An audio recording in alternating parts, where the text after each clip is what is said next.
everyone. This is Timothy Mark with Alexandria. How's everybody doing today? I hope everybody's having a great day. And today's guest will be Bishop Bryan D. Ouellette out of Atlanta, Georgia. And we're going to get some clarifications on just what his religious background is, how he got started as an exorcist, and what his religious belief system is as far as like where he stands. Because if you go to his website, his church's website and stuff, they use the word Catholic. However, they define it as a term as universal. So and he also says there's many different branches of Catholic. So we definitely want to check that out. But yeah, so it's going to be a very interesting show. As you know, in many different religions, they have different exorcists. There's different paths to exorcisms, to being an exorcist. There's many different paths to becoming that. And so we're going to see what his path was. Also, we watched a documentary called the Hostage of the Devil. To the Devil, sorry. Hostage to the Devil with... what was his name again? Malachi Martin, or otherwise known as Father Martin. And he was born 1921 and he passed away 1999. So that documentary was way better than I expected it to be. And if you get a chance to watch that documentary, Hostage to the Devil, it's highly recommended. And I learned something, that he was actually the author of 17 novels and non-fiction books. Yeah, and just so we can go into Malachi Martin's death, he died, he believed, his last words was that he believed that he was killed by a demon because he went to help a 4-year-old little girl. When he went to go help the 4-year-old little girl, wasn't long after that he was in his library, and he was on a ladder, and the ladder got kicked out underneath him, and so through his own words, he was attacked by a demon, and he ended up dying in the hospital. Yeah. And you know, he was a very controversial person in his own right, because a lot of his books not really attacked the Catholic Church, but he just brought to light some, maybe the lack of a better word, discrepancies within the Catholic Church, and wanting to bring the public's attention to maybe what was going on behind the scenes. And I know a lot of people were angry. It the Catholics that he was bringing discrepancy to, or the Jesuits? It's actually the Catholics. Oh, okay. The Catholic Church. He was very controversial, and he did perform exorcisms, and he wrote a lot about the exorcisms, and he made a lot of lifelong friends with his sort of he was a very unique individual, and people made that fact that, you know, very outspoken. He had his opinions, and very outspoken. Yeah, and he would have been an interesting guy to have on the show. But I think he died in what year? 95? He died in 1999. Died in 1999, yeah. So this podcast was definitely not around back then. But it was interesting, too, because a little known fact is that he worked with the New York City Police Department. They didn't want that fact known, but he actually worked... I don't know how closely, but it did say in the documentary that he, you know, at some point worked. I don't know in what capacity, but... Well, I know, like, in the capacities that World Paranormal Research Society, our company, has worked with law enforcement before, and generally, if they experience something that cannot be explained, they will call up somebody, or they think something's supernatural or whatever, they would call up a paranormal research team. Or back then, in those days, there was not as many paranormal research teams, so they would call up Catholic Church or something like that, and get a priest sent by. So yeah. And I mean, a lot of things that we do with World Paranormal Research Society is that you know, we do a lot of groundbreaking maybe research prior to doing an investigation. Or a lot of people think that paranormal research is a hobby or something to jump on the bandwagon. It's certainly not something to be taken lightly, or it's not a hobby, folks. And I mean, maybe when we go into today's guest, we will there is a dark side that people have to be aware of, and it's not fantasy, and it's not a game. Yeah, and so no, it's not a game at all. And actually, you should take precautions whenever dealing with demonic things. One of the things that Dr. Malachi Martin stated was that you could actually live a life that appears normal, even though through your entire life you're possessed by a demon. And if you get a chance, and I think I may even want to pick up his book Hostage to the Devil, that was very controversial in regards to some of the cases that he was involved with. And really, he was really trying to open society's eyes to the real fact that there is evil in the world and the devil is at play. And something that I found very interesting is that he stressed in the documentary that God is very merciful, and he asks people to repent, but he's very merciful when he deals with his children. And that fact was stressed several times in the documentary, and making known too as well that the world with people with killing wars and all this fighting, that we are very, there's blood dripping everywhere. And a lot of people, I think he was actually interviewed with Art Bell, the late Art Bell became friends with him, and he was getting a lot of hate emails and hate mail because people were upset with some of the ideas that he was trying to put forth to the public. And like he had stated, the public really didn't want to know how they were really living. Yeah. So there you go.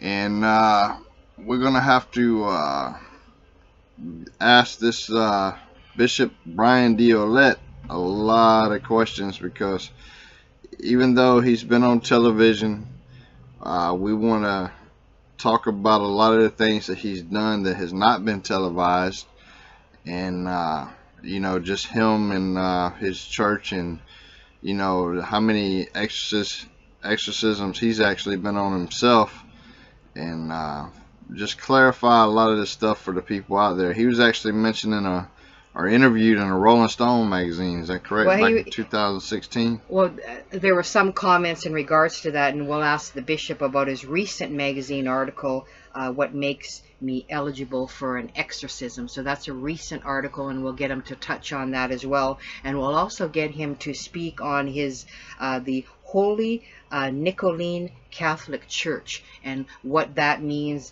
It does say that it's an independent apostolic esoteric Catholic Church. So we'll get clarification on exactly what that means for people out there that may not be sure on what this church is all about, and what they do. And it'll be quite interesting as we go into how he feels about exorcism and some of the things that he's been involved with. And again, he is known as the Exorcist Bishop for the Old Catholic Order of Exorcists, and he's also a metaphysicist and an esoteric. So we'll get clarification on exactly what that means, and more into his website, and it's nicholean.org, and we'll get him to clarify a lot of those things. And I know exorcism is a huge topic, and there's been a lot of movies out there.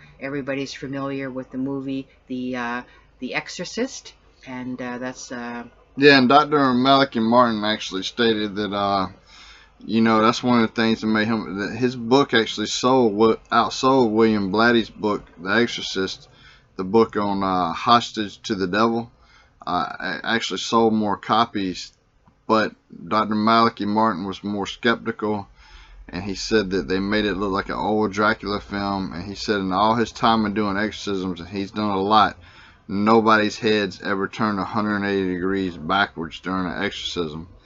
So yeah, I think they did in that movie add a lot of make up a lot of things. Well, But yeah, like you just said, they did stress the fact that exorcism is condensed for a movie, Hollywood movie, where exorcism could last a person's lifetime or even years, and the process, like again, is condensed. And William Blady was very upset. He really thought he owned sort of the genre on exorcism when Malachi Martin was just trying to, relay facts. So they were at odds with each other, and I guess maybe you could call it professional jealousy. I don't know if that's the right term, but certainly, Malachi Martin was very controversial, and with him wanting to put maybe a different take or his spin on his experience with exorcism and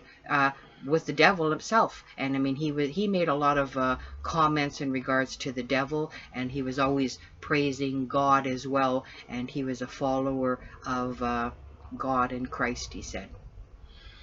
Malachi Martin? Yes. Yeah, of course. And he was true to his faith right to the end, and he was always very outspoken about his faith and how important it is to have faith when you're working in tandem with trying to offset the evil works of the devil as well. And very, very interesting documentary, and I was very pleased with it, and I think we'll end up watching it again more at length, where we can absorb more of the information, because that's what it's all about, folks. And that's the purpose of our podcast here, is to bring different ideas, different venues, so people can learn and maybe get a different spin. Here we go. I got the bishop call. Hello, welcome to the Tickle Trunk of Horrors show. Is this Bishop Bryan D. Ouellette? Yes, this is me. How you doing? I'm doing okay. How you doing? This is Timothy Mark with Alexandria. All right, good to meet you, Timothy. And yeah, we were just giving a little bit of pre-introduction for you here, going into your church and going into, because when we read up on your church and everything, I know that you talk about there's a lot of different branches to Catholic. And the word Catholic means universal, and we were kind of hoping maybe you could clarify some things for us on that. Are you in the Catholic religion, or is it just an because it says Order of Catholicism? Is that correct? Yeah, that's correct, and that's the proper designation for it. Because essentially, as happens in religion, people eventually fall into disputes with various things or changes that take place within a religion, and schisms happen. And so there were, schisms that occurred within the Catholic faith itself, going back to issues that are hundreds of years old. And so there were, historically, some of these churches broke off, some of these dioceses and bishops broke off from the authority of the Roman Catholic Church, and then proceeded to operate independently from that administration. And then they, in turn, ordained new priests and consecrated new bishops, to the point that it became a prolific offshoot of the Roman Catholic Church, which operates pretty much in exactly the same way, only not under the authority of the Vatican. So it's religiously, it's the same Catholic faith. It still has the validity of apostolic succession. All the sacraments are valid. But it is not in administrative, or it's not under the administrative authority of the Vatican. That's the primary difference. Okay, so when you say that, that means that in your church there's not a pope. Am I correct? Well, you know, we have, excuse me, we have an administrative hierarchy in this tradition. But no, we would not consider ourselves to be under the authority of the Pope. Although, as far as the sacramental theology that is taught by the magisterium of the Roman Catholic Church, we follow that. But it's in terms of the day-to-day operations or administrative requirements, we do not answer to any authority higher than the tradition, the Nicholean tradition itself. Okay, awesome. I'm glad you clarified that for us. Now we're going to move on to what I know everybody wants to hear about, would be the exorcisms that you may have done. Like, have you done a lot of exorcisms throughout your life? Yeah, I mean, there's been quite a few. You know, and by exorcism, you know, it's a kind of a broad thing, ministerially speaking, because, you know, I think sometimes people think that when we're talking about exorcism, we're talking about, you know, what you see on television, what you see in the movies, the expelling of a demon from a possessed individual. And I mean, it certainly includes that, but that is more rare and not something that we tend to see very often, at least not in any genuine sense. Most of this work that still falls under the umbrella of exorcism, it really more so involves the removing of attachments that are typically demonic attachments. Sometimes they can just be spirit attachments, but it involves mostly that type of thing. So if we're talking in terms of how many attachments we removed, how many exorcisms you know, have been performed in respect to removing those attachments, then, you know, I've lost count. But as far as like actual solemn rite of exorcism, to remove a demonic presence from a possessed individual, there's only been a handful of those situations. Okay, let me ask you something. Whenever you go up to an individual, how would you determine if they have an attachment to them? Well, that's part of the assessment process, which is a very detailed process that we have set up in order to get a full picture as to the nature of the problem that led the individual to come seek help from us. And that process first involves setting up an appointment with our office, you know, to come over to our office, and we interview the individual. We encourage many family members to be there, or people that may have witnessed some of the disturbances directly, so that we can, you know, talk to them and get a feel for what's going on from their vantage point. I don't really enjoy talking to just the victim, because that tends to be a very one-sided and, in many ways, a shallow assessment, because, you know, people that are going through any kind of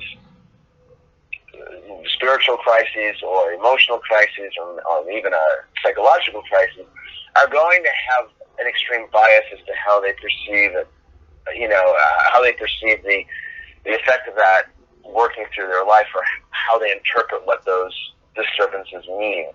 And I tend to find that talking to family members and friends and other people gives me a much more accurate picture as to what's really going on, particularly if it is a genuine demonic event, because in many cases the victims themselves are not aware of what's really going on in their situation. So we sit around, we talk, and, you know, we try to keep it to around an hour to an hour and a half. And we look at all of the mental and emotional changes that have occurred since the problem first began. We look at any kind of physiological changes, and we look at environmental changes. And based upon how the people that come for the interview answer those questions, kind of gives us a direction as to how we proceed. We then like to look at psychological reports. We like to look at medical records. And so if we find that these are things that are necessary for furthering the assessment of the case, then we typically will require that they sign a release so that we can get that information and review, what their diagnoses are, what kind of medications they might be on, what their medical and psychological history indicates, and then we go from there. So at that point, once we have developed a basic picture as to what's going on with that particular case, then we move into the further stages. If it is determined that it's looking like it is a genuine event, then we enter into an investigative phase where we try to determine the nature of the problem that they're experiencing. What's the causation factor? And as I've told, so many people before, which is something that a lot of people don't really fully understand about this type of ministry, is that there's always going to be psychological consequences to a genuine demonic event. Excuse me. And vice versa. There's always going to be risk for a demonic event when a person is psychologically compromised. They kind of go hand in hand. So it's not so much whether or not, people ask me a lot, how do you know the difference between mental illness and demonic possession? It's not really for us, for our purposes, trying to necessarily decide that definitively.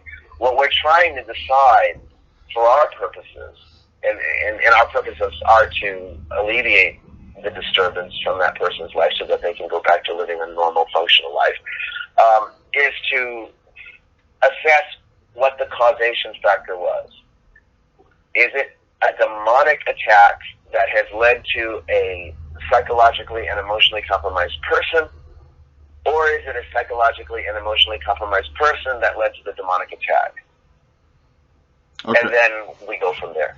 And so it's a complicated process. It involves a lot of, a lot of observation.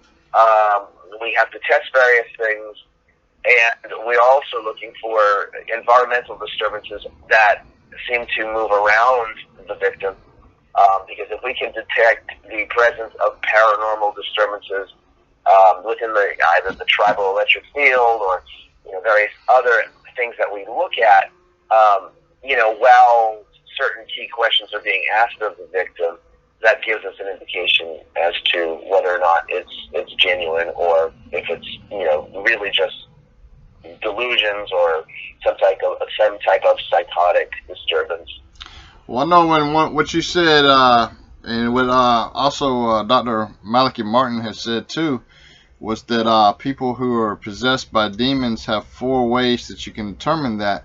One of the ways was a trying to avoid sacred objects. So the question that I have for you is, like, what would be considered a sacred object? Well, if we're talking about, a person that's coming from the Christian worldview, then any sacred object would be something that is either blessed by the church, a sacramental of the church, or connotate some kind of religious association, like a crucifix, an icon, a statue of a saint, something that depicts a religious scene. And these things tend to agitate a victim, being in the presence of those things. They don't like looking at those things. They don't like to touch those things. There's resistance there. And you can even feel the resistance. Sometimes I will ask a victim to hold a crucifix and tell me what they're feeling. And you can, just how quickly or their body language, I should say, just how their body language moves around being asked that question gives us a lot of information for moving forward. And there's other situations, with people that come from other traditions, it tends to, also affect them with things that are non-Christian. I remember one case where a person was very much disturbed being in the presence of statues from the Hindu religion. There were, various.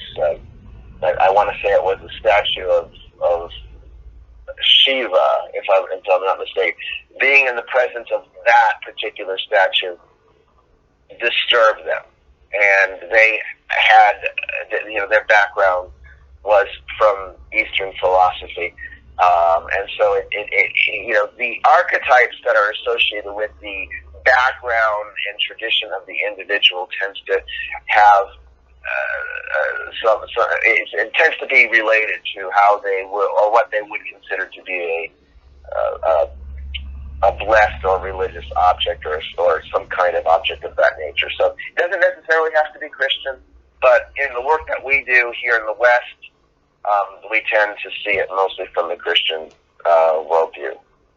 Again, Bishop Bryan, thanks for joining us. I had sort of a question that'll sort of maybe end off where your last statement was, because I spent half of my childhood in Scotland with our Celtic faith, and we have traditional Celtic knots and stuff that we wear for protection. So I guess what you were saying is that if this particular Celtic knot was maybe blessed even in some of our traditions, it would still be considered a sacred object to our faith, and still be maybe not pleasant to the demonic entity that may be residing in this host.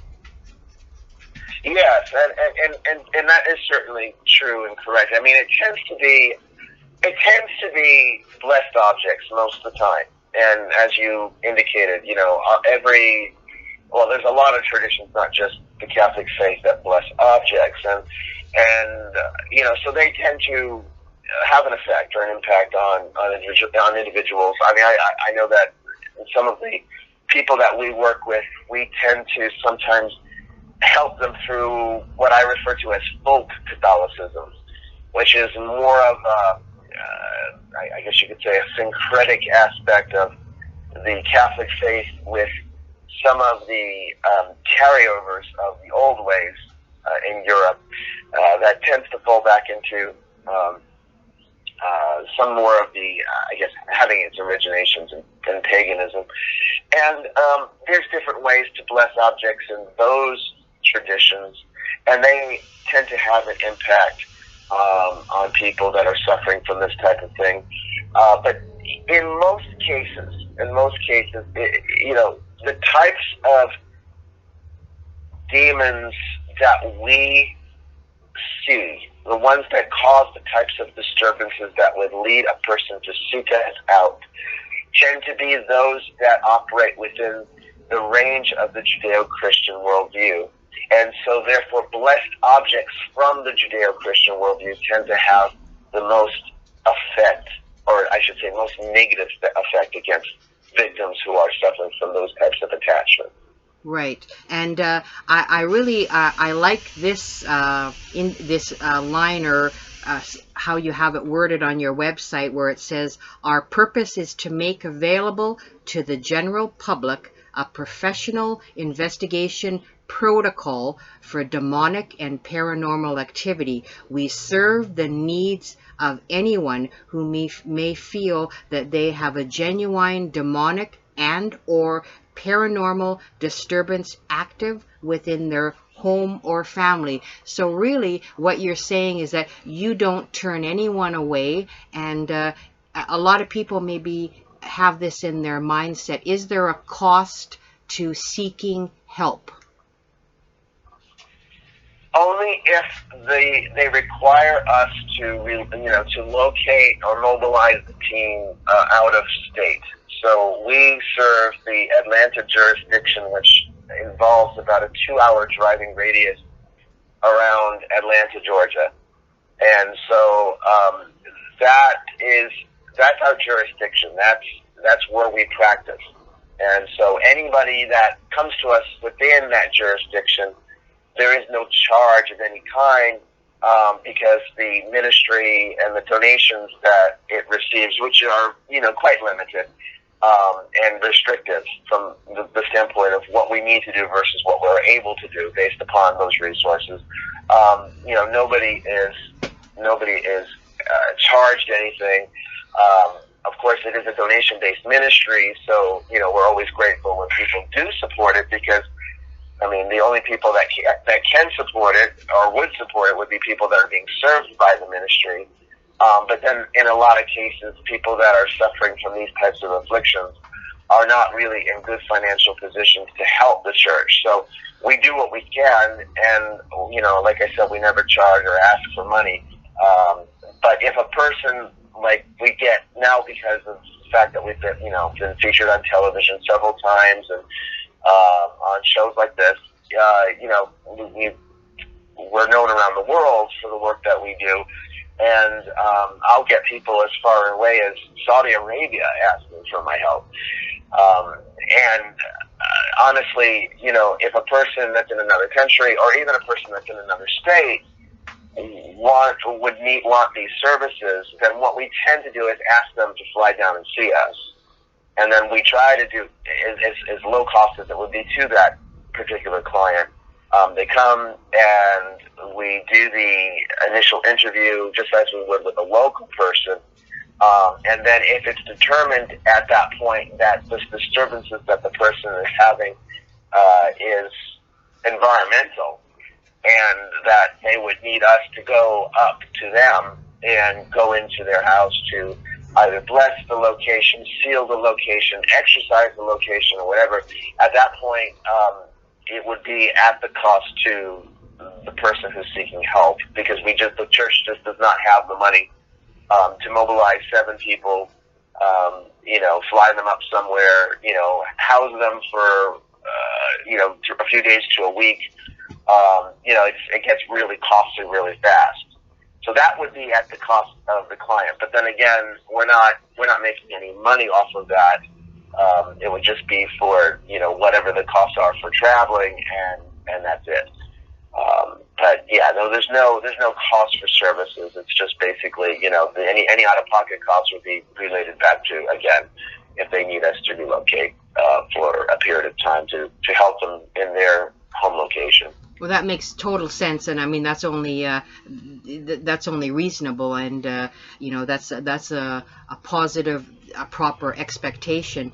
And I had something else. I had my son is actually named Michael after the Archangel Michael, and he had a question, and I'm assuming it's a question that I know a lot of people have this same question. So Michael, who is a huge fan of you and your work, had this question. The first question was, what was the most difficult exorcism that you have performed, and why would you deem it so difficult? Is there one particular exorcism that sticks out in your mind? And again, did you experience any physical, emotional, or any mental side effects after this particular difficult exorcism? Well, there's always side effects to every operation. Every resolution that we perform will always have some consequences. Sometimes they're very minor, you know, maybe a headache or some kind of, you know, just sense that you're getting sick, but you're not getting sick. And then sometimes it goes all the way to the point of where you do get sick. For some reason, performing an exorcism or interacting with evil spirits on this level, they tend to go after your physiological or emotional weaknesses. And I don't have many emotional weaknesses, but they tend to go after my immune system. You know, it tends to be their preferred way. And so I'll very, very often get sick a couple days after an exorcism or a resolution. In fact, I had a very minor one this past weekend, and sure enough, I got sick. And the one before that got sick again. And I don't usually get sick, but when I perform this operation, it is, if it tends to be a spirit that we would classify as evil, that is very resistant to any kind of change, taking place, then that tends to be one of the ways that I get attacked. Sometimes it's just something like as minor as burning eyes. Other times it's like I said, it weakens your immune system, and then you catch a cold or something like that. But it's usually pretty minor, and within about 3 or 4 days, you're back to normal. So that tends to be the only thing that I really see as far as being attacked. Now, other people will experience a different reaction. They tend to get more of a emotional effect, where they feel very depressed. Some people will start to exhibit very negative behaviors, paranoid behaviors.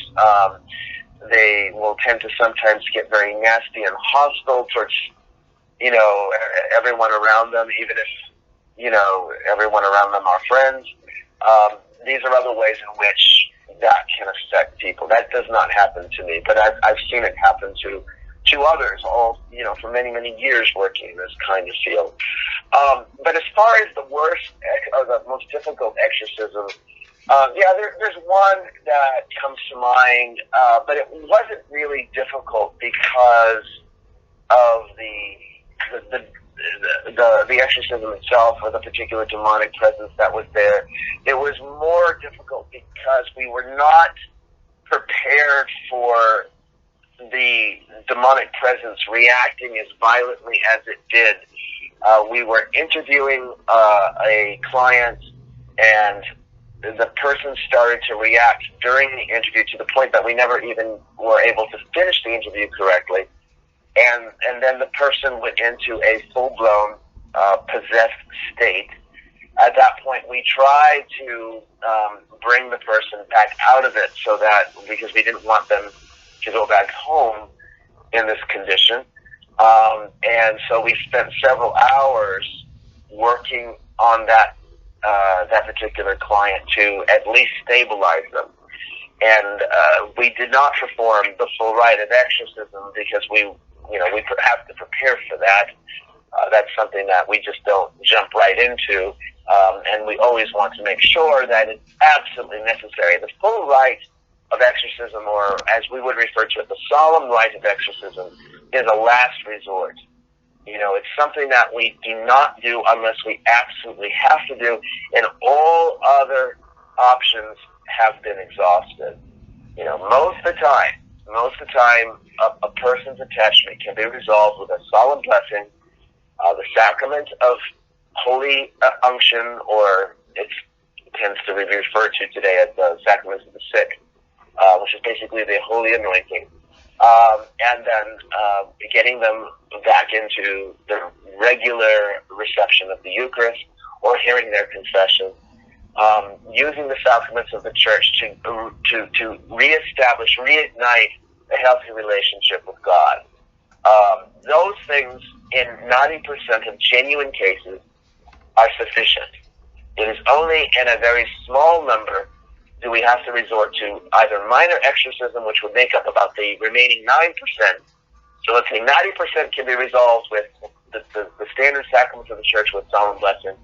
Then there's about 9% remaining that would require a minor exorcism, and then about 1% of that would require the solemn rite of exorcism, which is the one that people have seen in the movie and that type of thing. Right. But it wasn't difficult because of the demon per se. It was difficult because we weren't prepared for it, and it had such a strong hold on that victim that we felt bad.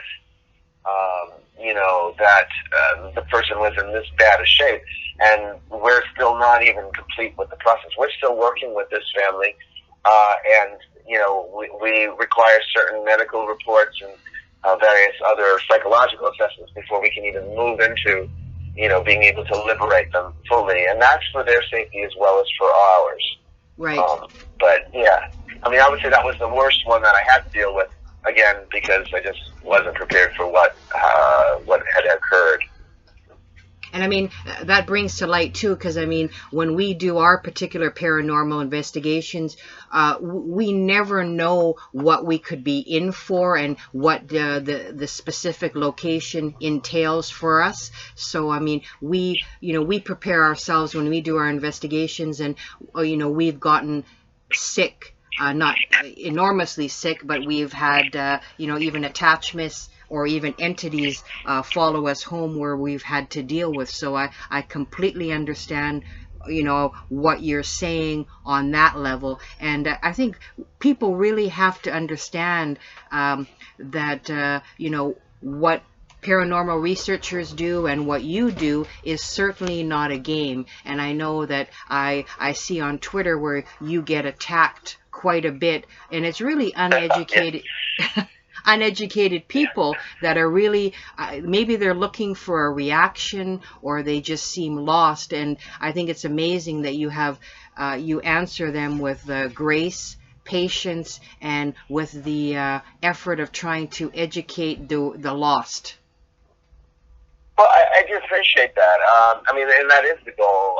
I really want people to understand the truth of this work, because you've got two sides of the spectrum to deal with. One is the extreme skeptics who think it's all a load of garbage, and that, it's all fake, it's all done for television, or people are delusional, or, I mean, you get that side of it. And then you get the other side where it's people that are very emotionally or psychologically unstable, and they're looking for spiritual validation. They don't want to take responsibility for those illnesses, and they would prefer that somebody like myself tell them that it's a demon that's causing it, rather than to say, well, maybe it's the fact that you're just, not willing to face your own personal demons, which are not the same kind of demon. And I think sometimes that, we get attacked, or I get attacked from both ends of that spectrum. But the majority, I think, at least the people that follow me, which of course are going to be people with a paranormal slant one way or the other. Either they're following it because they're interested or fascinated, or they want to see if it's true, or they want to prove it's fake. We got a few of every type of possibility. So my goal and my motivation with being so active on Twitter and social media is so that I can educate people from a first-hand vantage point, some way that they can see from my own personal experiences, not reading about it in a book, not watching it on television, but hearing it from somebody that does the work daily, full-time, actually more than full-time. It's probably full-time and a half at this point with the amount of work that there is to do, and educate them about what it really is. And, it's not what people think it is. And like you said, there are risks. There are great risks involved in the work, because you are dealing with energies that are not compatible with healthy living. Like I'm talking about, we tend to use the word that we get attacked, but it really isn't so much an attack as it is just the result of coming into contact with spiritual energies that are not compatible with your own. And so that does have an effect physiologically on the human body by lowering its immune system, which opens you up to getting just conventional viruses or, colds or things like that. And having an attachment or spirit attached to you can weaken your vibrations, so that you are more vulnerable to the emotional and physiological disorder. It's just the way it is, and you have to be really strong. You have to, you have to stay in good health. You have to eat good. Yeah. You have to eat very, very, very healthy. And I always encourage everybody on my team to maintain a good exercise regimen, and take lots of vitamins. I think they laugh at me sometimes when I say, make sure you take 1,000 milligrams of vitamin C before you go into an investigation. I don't know if they actually listen to me or not. I hope they do, but I always do. And that's just because I know that being in the presence of certain types of spirits lowers your immune system, so you need as much physiological help as you can get. That's just things that you don't hear people talk about on paranormal television shows, or you're not going to see it on the internet per se. It's just things that you learn from doing this work firsthand in a professional way. Let me ask you a question, Bishop. What would make somebody eligible to be an exorcist? Well, in the Catholic faith, you have to be at least a priest.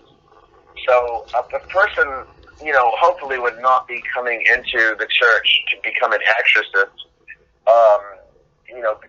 They would first have to be recognized as having a vocation to the priesthood, and that's a completely different dynamic altogether. It would only be from the priesthood that certain members of certain candidates, where the church would recognize they have particular charisms of the Holy Spirit that would be useful in this work. Let me tell you, we do a lot of work with the Catholic Diocese out of Texas, and they will actually send us the locations to verify if it's a mental thing, if it's a made up thing, or if it's a real thing. And so there's a priest there that I'm actually friends with, and he's confided in me, and I'm not going to mention his name, but he's confided in me that the only reason that he became a priest was because the ultimate goal was to be an exorcist. Yeah, and I think that I've known people even coming to me, have said they'd like to be a priest, and as you get down and start talking to them and start the process of discernment, that you really see that what they're really looking for is to work in exorcism ministry, and that's not necessarily a bad thing. But the reason I say one must be cautious with that type of motivation is that priesthood is so much more, even for an exorcist. Priesthood is so much more than exorcism. It really requires certain pastoral skills. And ultimately, even for those who do get selected to become exorcists, it's a healing ministry. It isn't necessarily spiritual warfare 24/7. It's some of that, but it's a very small part of that. It really is more about healing, and that means working with people psychologically. That means working with people through pastoral counseling. It's having the right type of personality to work with people effectively at that level, and still, being skilled in the rest of the ministries of the church, being able to perform weddings, being able to perform baptisms, being effective at hearing confessions, and saying, offering an acceptable mass, each Sunday, or even daily. All of those have to be factored in. I guess some people do feel called to fight the darkness, and I guess, I would never question a person's particular motivation and discernment in that respect, unless I was discerning with them as their ordinary. But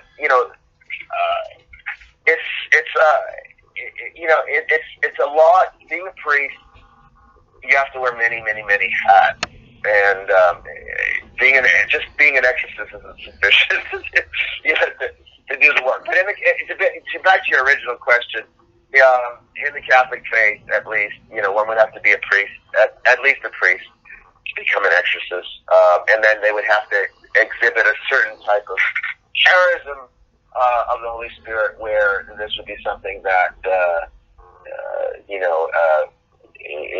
is part of their calling from God, and typically that would be revealed much later. It's something that would happen even long after they've left seminary and entered into pastoral ministry in some capacity.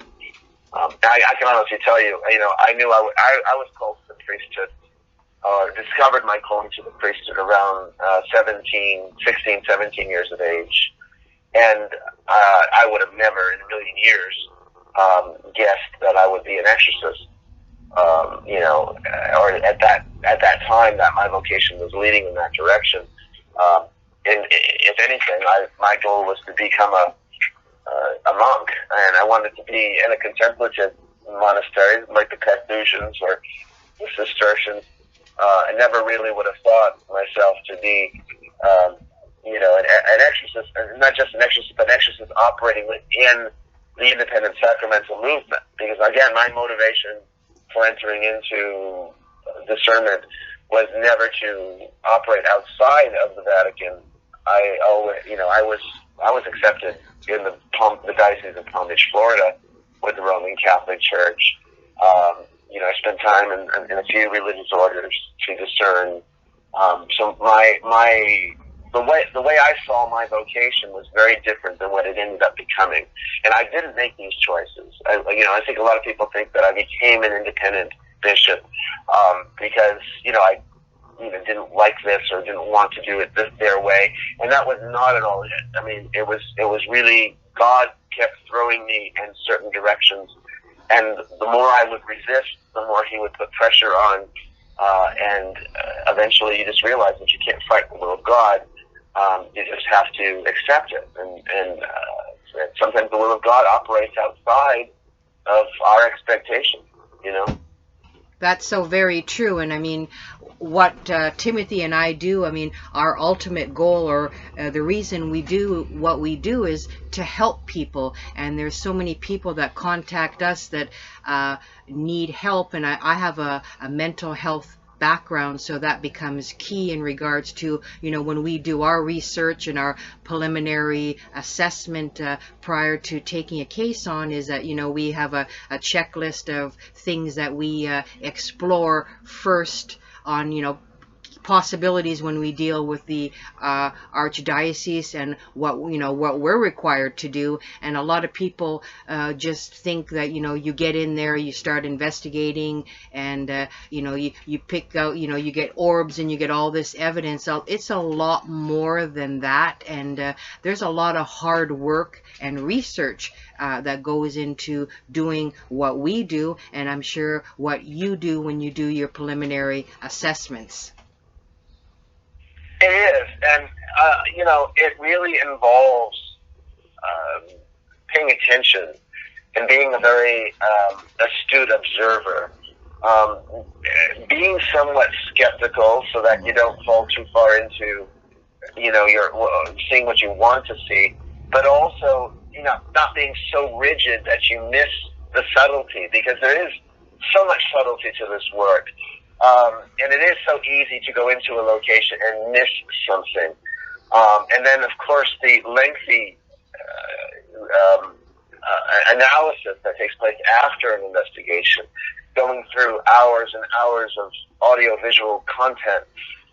It's a lot, and everybody in my church, including myself, is a volunteer, where some of us are full-time volunteers, myself, full-time and a half volunteer, and it takes a great deal of effort, and I don't think people really understand how much work it is. You're not being rewarded for it. It's not really a career because it doesn't pay you anything. You do it because it's the right thing to do, and people need help, and there's nowhere for them to turn.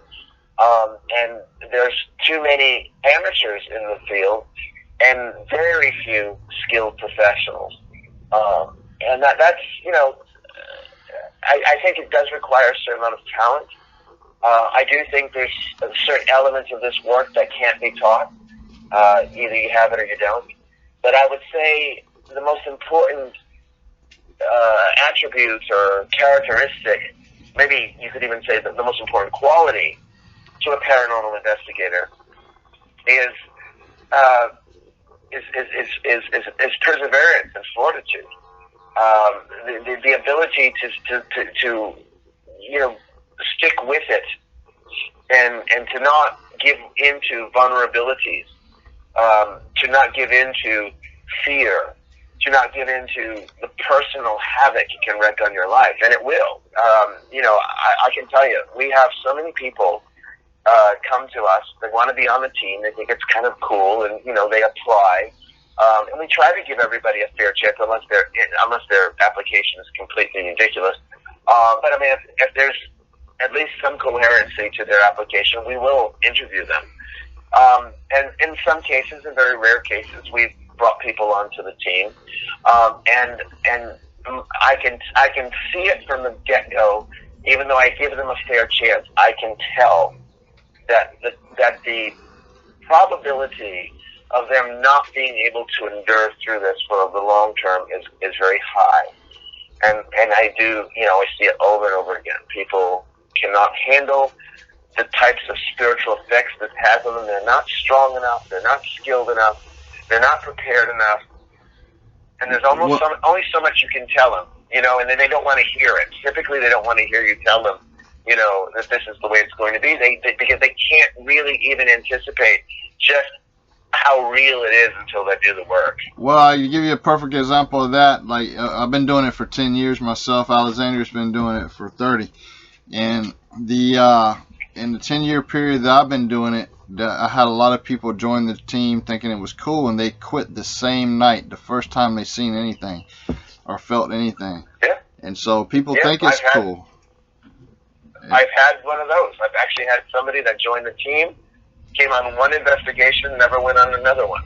I've had that. I've had people that were doing fine until they saw their first exorcism, and then they couldn't handle it after that.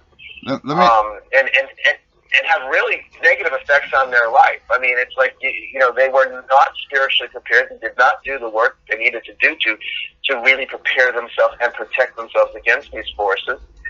They didn't listen to me, and then they had consequences. That's something, unfortunately, that happens on a regular basis. Let me ask you this question, Bishop. What was it like to work behind the scenes on the Ghost Adventurers crew? Pretty much what you would expect, only Aaron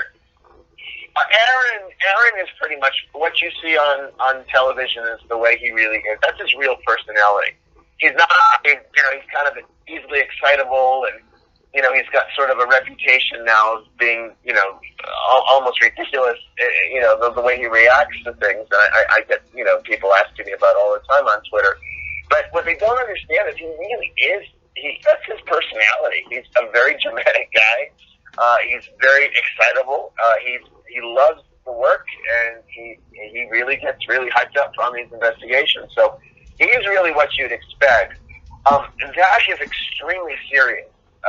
Very much an artist. You can tell when he, I don't know if people realize this, but Ghost Adventures does not have like producers that are sitting there, with headsets on, watching monitors and giving cues as to how to script the episode along. That does not happen. Zach is what these episodes are put together as they happen in real time. And the only thing that is different from the real experience is the fact that they have to condense down, hours and hours, sometimes like 15, 20, 30 hours of footage down to a 43-minute production. And so, they try to just show you the most important things that make the episode interesting. But Zach is very, very serious, very much an artist, and authenticity is very important to him. Billy is pretty much what you see is what you get. He's very down to earth. Jay is very much quiet and down to earth. But behind the scenes, we just talk about the case. So every time I've done an episode with them, we go in there and the cameras are on, and what happens. Nobody tells you what to say. Nobody tells you what to do. You just, whatever unfolds is what ends up becoming the episode. And then when they wrap up shooting, we'll sit around and talk for a little bit. And that's about it. And it's really just about how crazy the case was, because some of the ones that we've done, at least the 3 that I've done, have all been really fascinating cases with some extremely interesting evidence. And some things have never even made it to the actual episode. So, you know, it's kind of, I've enjoyed my experiences there, and they know, and I'm very vocal about it, that, you know, I look forward to doing a 4th episode with them or more, because it's always been a very positive experience, and I like being able to help people that I otherwise would not have been able to reach out to. That's awesome. And just a question for you, Bishop. If people would like to contact you, get a hold of you, what's the best way for them to reach out to you and your organization? Well, I mean, the best way really is to go to our website, which is Nicholean.org, Nicholean.org. Or some people will find it easier to just go to esotericcatholic.org. It's the same website, esotericcatholic.org. And there is a contact us page there. There's also a request investigation page. And those are some intake forms that they can fill out, and that goes directly to the office. Those are the best ways. If somebody has a quick question, then, you know, I try to get to every question that is relevant and intelligent on Twitter. You know, I sometimes miss them, particularly when there's a lot of activity. And, you know, somebody asks really stupid questions like, you know, some of the ones that went on this past week with the Church of Satan, then they just get blocked, you know, and that's just because I just don't have time to have my phone blow up with that type of nonsense. But if somebody has a genuine, honest question that they would like to get asked, Twitter's a good place to go to get a quick question asked. I do not, however, do assessments over social media. People are always asking me if they can direct message me. They're always trying to send me requests on Facebook and everything. I don't even read those, you know. So if you really want to reach me because you need help, you have to fill out an intake form and go to our website and do that. You can also, if you're in spiritual crisis and you need to talk to somebody, we do have a spiritual crisis office that is open Monday through Thursday, 7 p.m. to 11 p.m. And they can call the number to that office, which is 678-871-6766. These numbers are also posted on our website. And you can call between 7 p.m. and 11 p.m. Eastern Daylight Time, Monday through Thursday, and speak to the Spiritual Crisis Office. And those are really the best ways. You can also email office@nicholean.org if you have something that is a longer question than what you can ask on Twitter. And I will, you know, usually somebody from my staff will read them, and if they don't know the answer, they'll ask me, and then, you know, you can get your answer. You can get your answer that way as well.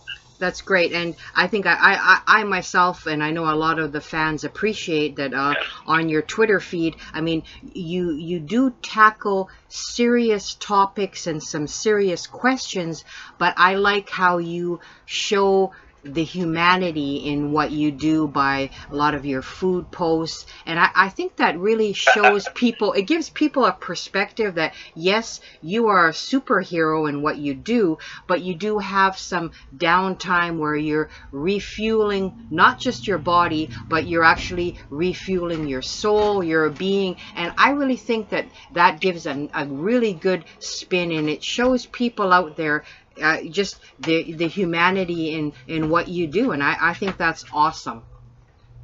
Well, I appreciate that. I really do. I mean, it means a lot to hear that. And honestly, you know, I always felt that if I ever did one day become a priest or a bishop, again, I never really intended to become an exorcist. That just sort of happened. But I always felt that if I was going to do this, I wanted to do it with authenticity. I wanted to do it without pretense. So many pastors and priests and religious people feel this pressure to take on some kind of holier-than-thou attitude or persona.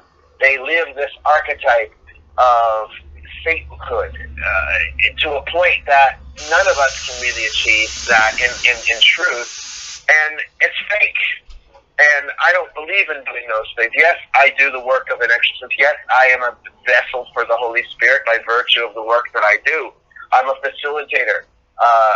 But I am still a sinner, and I'm a man, and I have my interests, and I have my faults, and I have my own personal, addictions, and food is definitely one of them, as anybody that follows me on Twitter knows.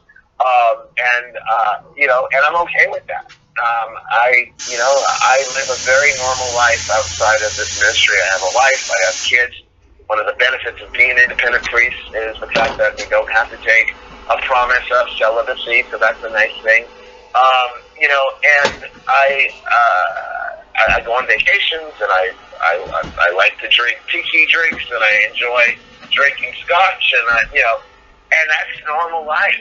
And, I enjoy a good cigar. That's something I want to post that. I want people to see the entire gamut, because and exorcism is only a very small part of who I am.